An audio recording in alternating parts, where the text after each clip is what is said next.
Jennifer Bindler, je suis responsable du service conseil en organisation et santé au travail au centre de gestion du Haut-Rhin. Donc centre de gestion qui accompagne 560 collectivités de moins de 350-400 agents. Ça représente 7000 agents sur le territoire.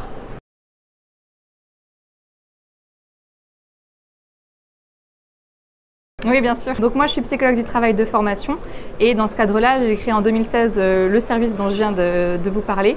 Et ce service-là, on est vraiment sollicité pour toute démarche, pour toute problématique du terrain qui touche à l'humain, qui touche à l'organisation. Et j'étais seule pendant très longtemps sur le service, sur le territoire.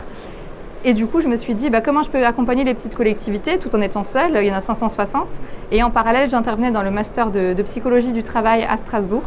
Et je me suis dit que c'était une bonne option d'accompagner les étudiants dans leur développement en les plaçant dans les collectivités, en leur proposant et en leur fournissant un accompagnement et individuel et collectif pour que les collectivités puissent avancer sur leur dossier RH et santé au travail.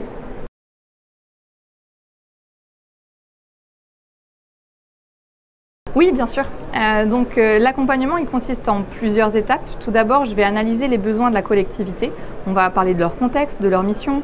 Je vais aussi leur expliquer à quoi va servir un psychologue du travail stagiaire dans leur structure, mais aussi quel est le cadre à leur garantir pour qu'ils puissent réaliser leur mission dans les meilleures conditions. On réalise une offre de stage que je vais présenter par la suite aux étudiants. Donc les étudiants, je les accompagne de plusieurs manières.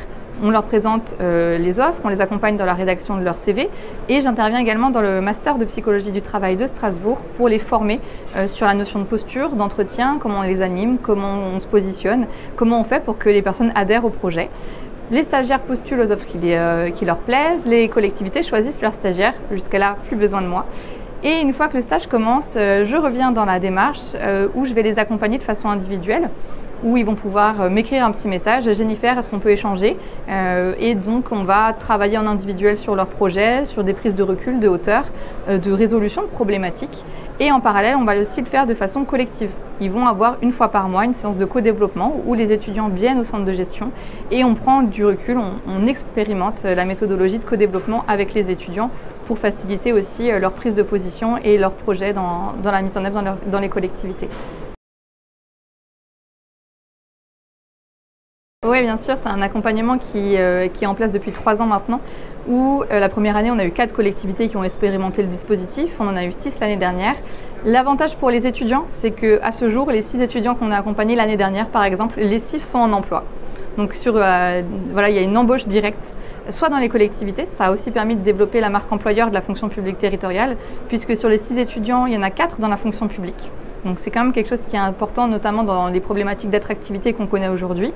Et dans les collectivités, ça a eu des actions très concrètes de mise en œuvre des projets qui n'étaient pas faits, la mise en place des fiches de poste, la mise en place des entretiens professionnels, d'un règlement intérieur santé-sécurité au travail, d'une mise à jour d'un document unique d'évaluation des risques avec la partie risques psychosociaux. Mais au-delà de ça, ça a aussi changé la culture.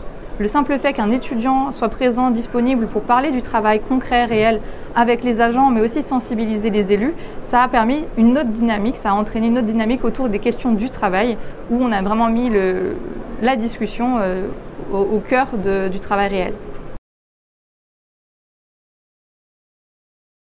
Oui, alors je ne m'y attendais pas du tout. J'ai présenté effectivement cet accompagnement, ce management un peu particulier puisque je supervise les étudiants à distance. Moi, mon objectif, c'est vraiment de faire en sorte que les agents se sentent bien, mais surtout que les étudiants, qui sont nos futurs préventeurs, qui vont rentrer dans le monde du travail, puissent se sentir en sécurité dans l'organisation de leur contexte de stage. Et pour ça, on va justement agir en leur proposant un accompagnement. Mon objectif, c'est qu'à la fin de leur professionnalisation, ils se sentent autonomes, ils se sentent en capacité d'intervenir seuls et en confiance et qu'ils se sentent légitimes. Donc on va vraiment travailler sur ce côté identité métier, les rassurer, les accompagner sur le fait que oui, leur parole compte, oui, l'accompagnement est fait. Et du coup, les collectivités derrière ont pu bénéficier d'actions très concrètes, surtout quand ils n'ont personne en interne, ils n'ont pas de RH, ils n'ont pas de personne en charge de la santé et sécurité au travail, parce que c'est des petites structures. 9 sur 10 ont moins de 30 agents dans leurs effectifs, ça fait quand même beaucoup. Ils ont besoin d'aide, ils ont besoin d'accompagnement pour agir. Donc c'est ce qu'on propose, de superviser les étudiants, d'accompagner la collectivité. Et donc ce prix a été récompensé par le prix du manager inspirant. La prévention, c'est pas si compliqué que ça. Il suffit de donner la parole aux agents, aux experts métiers, ceux qui savent, ceux qui sont sur le terrain. Ils ont les idées, ils ont les bonnes actions. Et si vous avez besoin d'aide pour le faire, pensez toujours à prendre des étudiants, qu'ils soient de psychologie du travail, de RH. C'est des personnes qui veulent faire leurs preuves, qui sont plein de bonne volonté. Donc n'hésitez pas à prendre des étudiants en stage.